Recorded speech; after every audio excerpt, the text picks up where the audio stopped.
On a quiet hill in southeastern Turkey, there is a place that was never meant to be found.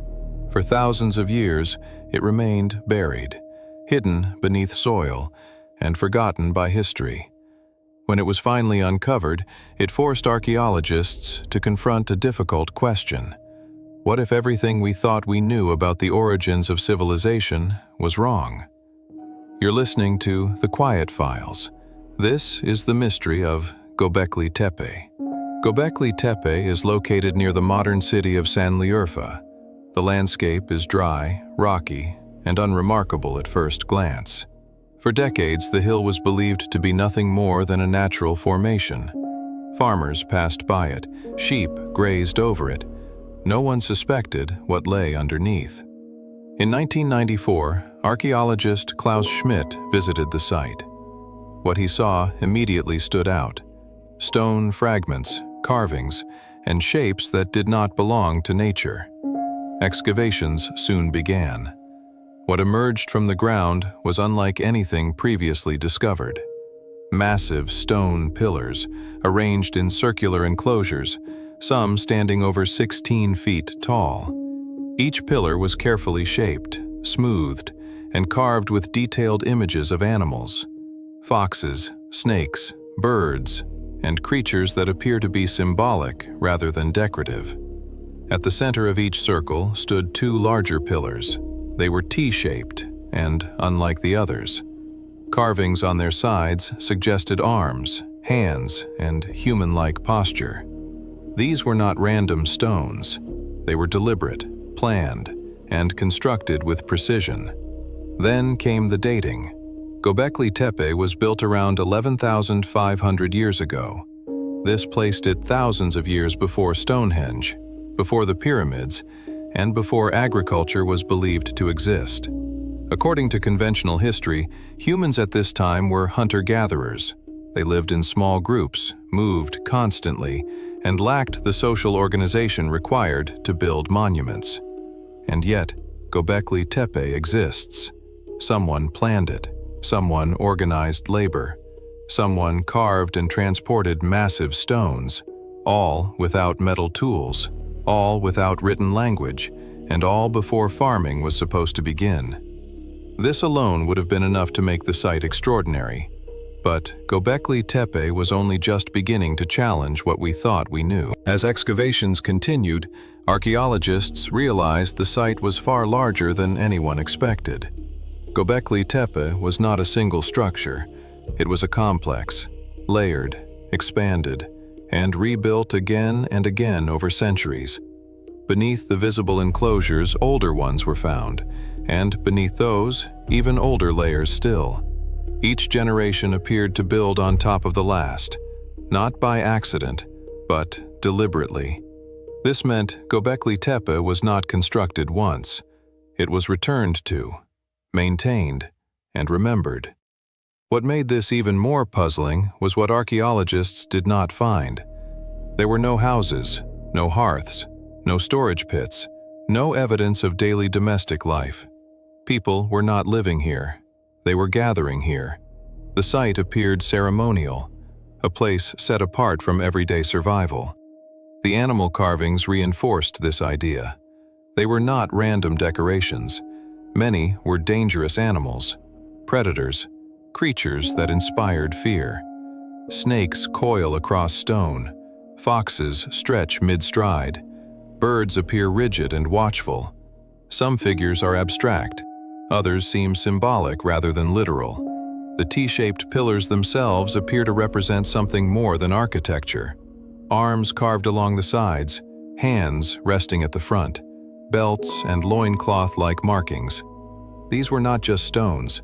They were figures, possibly ancestors, possibly deities, or representations of something now lost to time. Then there was the labor. Each pillar weighed several tons. They were quarried nearby, carved, transported, and raised upright. All without metal tools, all without beasts of burden, all by groups that were not supposed to be capable of such coordination. This forced archaeologists to reconsider a long-held assumption that agriculture led to civilization. Gobekli Tepe suggested the opposite, that belief, ritual, and shared purpose may have come first. The site did not emerge from farming. Farming may have emerged because of sites like this. Then, around 8,000 years ago, something unexpected happened. Gobekli Tepe was deliberately buried. The structures were not destroyed.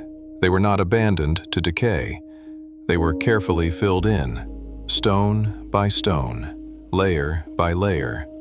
Thousands of tons of material were moved by hand. This was not erosion. This was not a natural collapse. It was intentional. Archaeologists were stunned. There was no sign of panic, no evidence of attack, no indication that the site had become unsafe. The people who built Gobekli Tepe chose to hide it, and then they left. Even more puzzling was how they filled the enclosures. The material contained stone tools, animal bones, and everyday debris. It was as if the builders gathered the remains of their lives and sealed them inside the site. This suggests the burial was not an accident of time. It was a final act, a decision made with meaning. After Gobekli Tepe was buried, no one returned to rebuild it. No later culture reused the stones. No monuments were erected on top. The hill remained untouched for thousands of years. Meanwhile, something else was happening in the region. Permanent settlements began to appear. Early agriculture took hold. Animals were domesticated. Communities became stable. Gobekli Tepe belonged to a world that was ending. Its builders may have watched that transition unfold and decided to leave their old beliefs behind. Or perhaps they feared them. We do not know. What we do know is that Gobekli Tepe was never meant to be forgotten by accident. It was hidden, preserved, and sealed beneath the earth. Today, Gobekli Tepe forces historians to rethink the story of human civilization. For generations, the narrative was simple. First came agriculture, then permanent settlements, then religion, then monuments. Gobekli Tepe reverses that order. It suggests that belief came first, that shared meaning came before survival strategies, that people gathered not to eat, but to believe. This challenges a deep assumption about human nature, that we organize only when necessary. Gobekli Tepe suggests we organized because we wanted to, because we needed stories, symbols, and rituals that made sense of a dangerous world. The builders left no written records, no names, no explanations, only stone, and stone does not explain itself. Even now, only a small portion of the site has been excavated. Most of Gobekli Tepe remains buried, waiting. There may be more enclosures, more carvings, more clues to how early humans understood their world. Or there may be nothing more at all. And that uncertainty is part of the mystery. Gobekli Tepe does not offer answers. It offers perspective. It reminds us that the people of the deep past were not simple. They were thoughtful, organized, and capable of ideas that still unsettle us.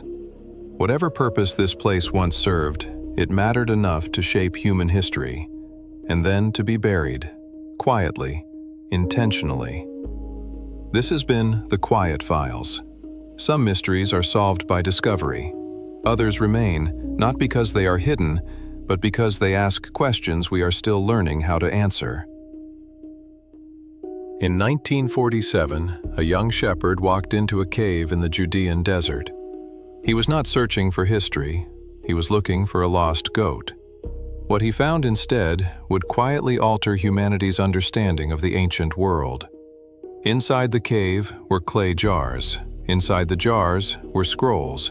And inside the scrolls were words that had not been read for nearly 2,000 years. You're listening to The Quiet Files. This is the mystery of the Dead Sea Scrolls. The caves were located near the Dead Sea, in one of the most isolated regions of the Middle East, dry, harsh, and largely unchanged since antiquity. At first, no one understood the importance of what had been found. The scrolls were sold quietly, moved between hands, stored in boxes and rooms not built to protect them. Only later did scholars realize what they were looking at. These were ancient religious texts. Some were copies of books still used today, others were completely unknown. The scrolls dated back more than 2,000 years. They were older than any previously known manuscripts of the Hebrew Bible. This alone made them extraordinary. But the location raised deeper questions. Why were these texts hidden in caves? Who placed them there? And why were they never retrieved? As more caves were discovered, the mystery deepened. Thousands of fragments emerged, some intact, others shattered into pieces no larger than a coin. Together, they formed hundreds of manuscripts, written in Hebrew, Aramaic, and Greek. The texts covered law, prayer, prophecy, and rules for a community that no longer existed. The people who wrote them believed they were living in the final days. They prepared for judgment, for purification, and for an ending they believed was close. Yet, when the time came to hide their writings, they did so carefully. They wrapped the scrolls, placed them in jars, and sealed them inside caves. This was not disposal, it was preservation. Someone believed these texts would be needed again. As scholars began translating the scrolls, they realized something unsettling. The texts were familiar, but they were not identical. Many passages matched books still used today, others were different. Words were added, removed, or arranged in unfamiliar ways. This raised a quiet but important question. How stable had these texts really been over time? The scrolls included copies of Genesis, Isaiah, Deuteronomy, and Psalms. Some versions were nearly identical to modern texts, others showed clear variation. This suggested that Scripture had not always been fixed, that it evolved, slowly, carefully. Alongside these familiar writings were texts no one had ever seen before, rules for daily life, instructions for ritual purity, and detailed guidelines for a tightly controlled community.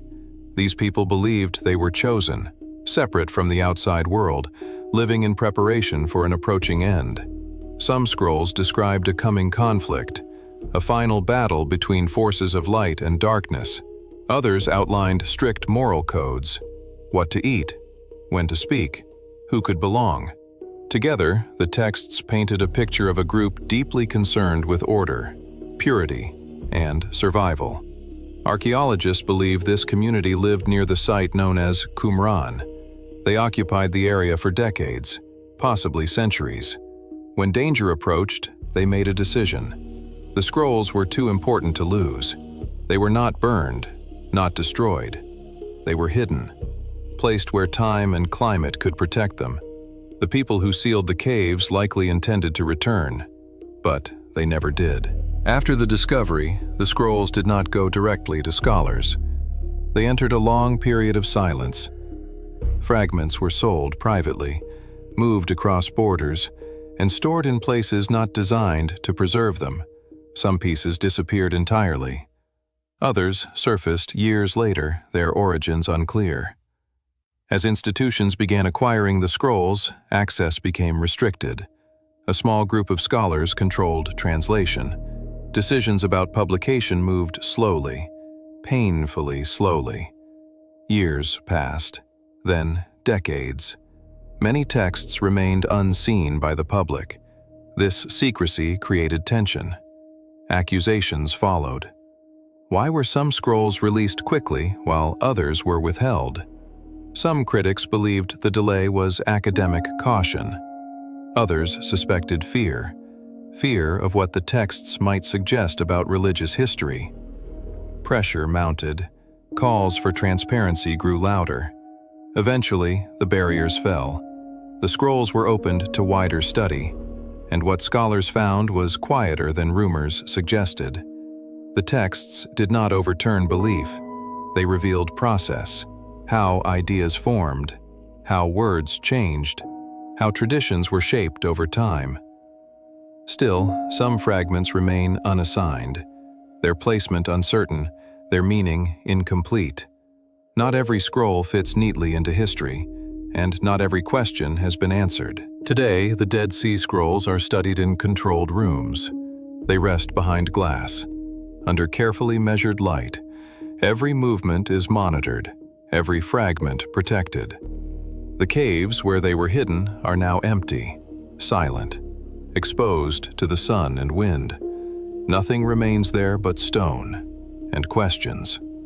Scholars continue to study the texts, comparing words, tracing handwriting, looking for patterns that explain who wrote them. Some believe the scrolls were the work of a single community. Others believe multiple groups were involved. The truth may lie somewhere in between. What is clear is that the scrolls were hidden with intention. They were not discarded. They were not forgotten. They were preserved for a future that never arrived. The people who sealed the jars believed time would protect their words. And, in a way, it did. 2,000 years passed. Empires rose and fell. Languages changed. Beliefs evolved.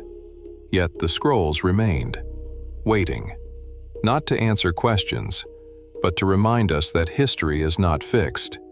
It is written, rewritten, and sometimes hidden away. This has been The Quiet Files.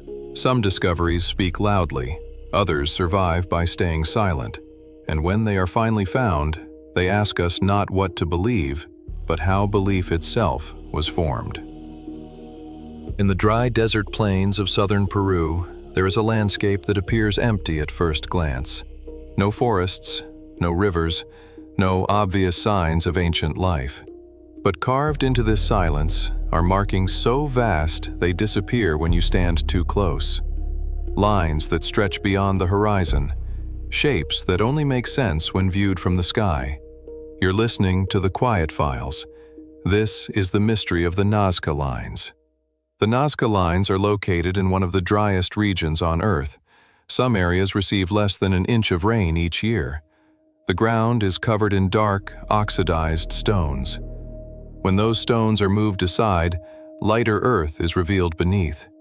This simple contrast is what allowed the lines to exist. They were not drawn, they were uncovered. Archaeologists estimate the lines were created between 200 BCE and 600 CE. They were made by the Nazca people, a culture that left behind pottery, textiles, and irrigation systems, but no written language. Everything we know about them comes from what they built and what they left behind. The lines themselves vary dramatically. Some are perfectly straight, stretching for miles with no visible deviation. Others form geometric patterns, triangles, trapezoids, spirals. And then there are the figures. A hummingbird, a spider, a monkey, a figure with outstretched arms. Some of these designs measure hundreds of feet across. They are proportioned with precision. Lines curve smoothly, angles are consistent, mistakes are rare. From the ground, however, these figures vanish. You can stand on the edge of one and see nothing but dirt and stone. This is what makes the Nazca Lines unsettling. They were not created for the people walking among them. They were designed to be seen from above. But the Nazca had no known means of flight, no towers, no mountains directly overlooking the plains. Which raises a quiet and persistent question. If the people who made the lines could not easily see them, why were they made at all? This question becomes heavier when you consider the effort involved. Thousands of lines, cleared by hand, maintained over generations, in a place where survival itself required careful planning. Water was scarce, food depended on fragile irrigation systems, and yet time and labor were devoted to designs that offered no obvious practical benefit. The Nazca Lines were not homes. They were not roads. They were not borders. They were something else entirely. And whatever their purpose was, it mattered enough to endure. To understand the Nazca Lines, researchers first looked for practical explanations. They asked whether the lines served a purpose tied to survival. In a region this dry, nothing is built without reason. One of the earliest theories focused on water. The The Nazca people lived in an environment where rainfall was unpredictable. Underground aqueducts were carefully engineered. Irrigation channels were maintained for generations. Some archaeologists believe the lines marked pathways to water sources. Ceremonial routes walked during rituals meant to call for rain. This idea is supported by wear patterns. Certain lines show signs of repeated foot traffic, as if people walked them again and again. Not quickly, but deliberately. Others noticed that many lines converge at specific points, places where offerings may have been made, broken pottery, wooden posts, traces of ritual activity. Another theory turned its attention to the sky. Some researchers suggested the lines aligned with celestial events, the rising and setting of the sun, the movement of stars, the timing of solstices. From this view, the desert became a vast calendar, a way to track seasons critical for planting and harvest. But as measurements became more precise, many of these alignments weakened. Some lines matched astronomical events, many did not. There was no single system, no consistent pattern that explained everything. This is where the mystery deepened. The Nazca Lines did not behave like tools, they behaved like expressions. Some scholars began to view the lines as part of ritual movement, walking as an act of belief. Processions traced into the land itself. The figures may have represented spirits, animals connected to water, fertility, or protection. The straight lines may have guided participants through ceremonial journeys not meant to be seen from above, but meant to be experienced from within. This interpretation shifts the question. The lines were not made to be viewed, they were made to be walked, which suggests the meaning of the Nazca Lines was never visual at all. One of the most remarkable things about the Nazca Lines is that they still exist at all. In most places, markings like these would vanish within decades. Erosion, rain, wind, but the Nazca Desert is different. The air is dry, rain is rare, and the ground remains largely undisturbed. Once the dark surface stones were moved aside, the lighter earth beneath hardened over time. The lines did not need constant repair. They endured quietly. This preservation has created another question. If the lines were meant to be temporary rituals, why were they made to last? Some archaeologists believe the durability was intentional, that the Nazca wanted these pathways to remain long after the ceremonies ended, not as messages, but as presence, a permanent mark of belief on the land itself. Yet, at some point, the creation of new lines stopped. No additional figures appear after around 600 CE. The desert falls silent. The Nazca culture began to decline.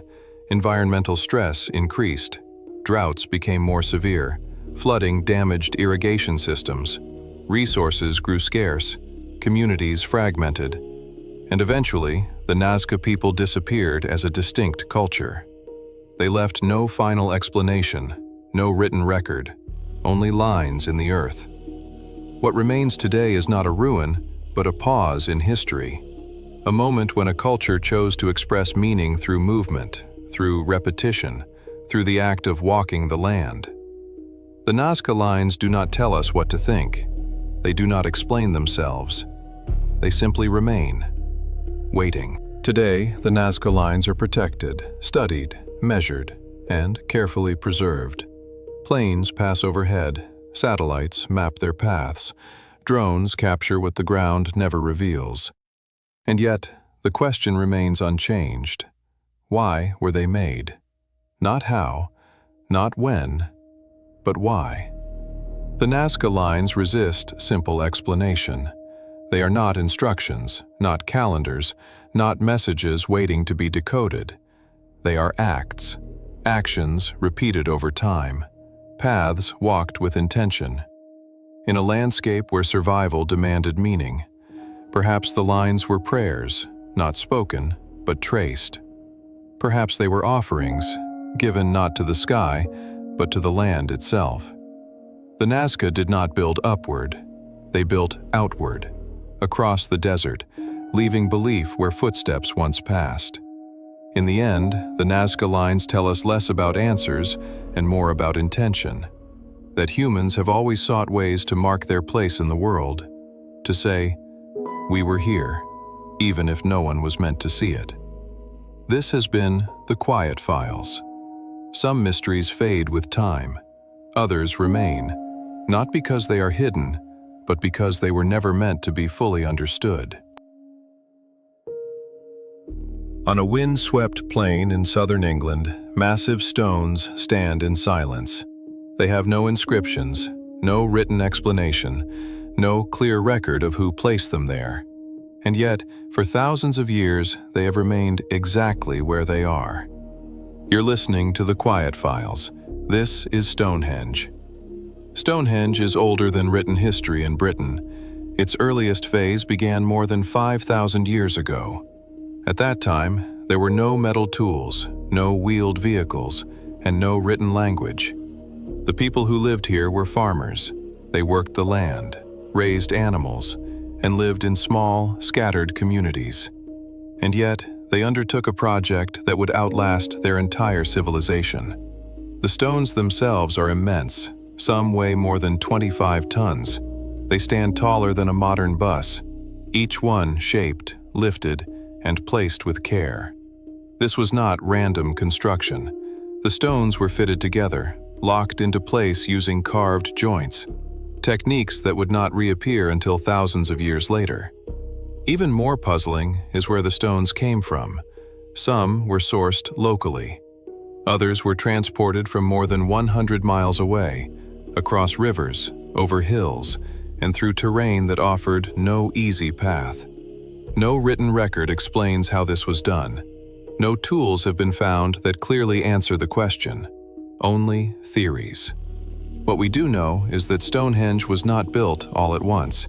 It changed, evolved, and was rebuilt over many centuries. Generations returned to the site, adjusted it, expanded it, and preserved its importance. This suggests Stonehenge was not just a structure, it was a place, a destination, something that mattered deeply to the people who built it. Why they chose this location and what they believed it represented is still uncertain. But one thing is clear: Stonehenge was never meant to be temporary. It was built to last and to be remembered. To understand Stonehenge, researchers had to confront a difficult reality. Moving the stones was only part of the challenge. The greater mystery was organization. Stonehenge required planning on a scale that should not have existed at the time. Hundreds of people, possibly thousands, working together over long periods. The blue stones present the greatest puzzle. They originated in the Preseli Hills of Wales, more than 100 miles away. Each stone weighed several tons. There were no roads, no pack animals suited for hauling, no written plans. Some researchers believe the stones were dragged on wooden sleds. Others suggest they were rolled on logs. A few believe water routes were used, floating stones along rivers and coastlines. All of these methods would have been dangerous, slow, and physically exhausting. Injuries would have been common. Deaths likely occurred. Yet, the work continued. This suggests motivation beyond practicality. Stonehenge was not being built for convenience. It was being built for meaning. Excavations around the site revealed something else: human remains, many cremated, carefully buried within the surrounding earthworks. This indicates Stonehenge may have been a place of the dead, a site connected to ancestry, memory, and continuity. Nearby, large settlements were discovered, seasonal gathering places, where people traveled long distances to assemble. They feasted, shared rituals, and likely coordinated construction efforts. Stonehenge did not stand alone. It was part of a larger ceremonial landscape. Roads connected it to rivers, earthworks guided movement, and sightlines linked monuments across the plain. This suggests Stonehenge was experienced as a journey, not just a destination. People did not simply arrive, they approached. In processions shaped by belief, Stonehenge demanded effort, and effort was part of its purpose. As researchers studied the layout of Stonehenge, their attention turned upward, to the sky. Stonehenge is not randomly arranged. Its main axis aligns with the movement of the sun. At sunrise on the summer solstice, the sun appears directly over the heel stone. Light passes into the center of the circle, marking the longest day of the year. At sunset on the winter solstice, the alignment reverses. This moment would have mattered deeply. For farming communities, the return of longer days meant survival. The stones did not track every movement in the sky. They marked specific moments, thresholds, transitions. This suggests Stonehenge functioned as a calendar, but not a detailed one. It marked time when time mattered most. Yet astronomy alone does not explain the scale. Many cultures tracked the sun. Few moved mountains to do it. This brings the focus back to experience. Standing inside Stonehenge during these events would have been overwhelming. The sound of wind, the weight of stone, the slow movement of light. These moments were not observed, they were felt. Over time, Stonehenge changed. Stones were moved, removed, rearranged, but its alignment remained, which suggests the sky-bound meaning endured even as beliefs evolved. Eventually, construction stopped. No new stones were added. The site settled into stillness. But people continued to return, not to build, but to remember. Stonehenge became less about creation and more about presence. It no longer changed with the people changed around it. Today, Stonehenge is carefully protected, measured, mapped, and surrounded by rules meant to preserve it. Yet, despite all that study, its true purpose remains unresolved. Stonehenge is not a single answer. It is a layering of meanings, a place that changed as the people around it changed.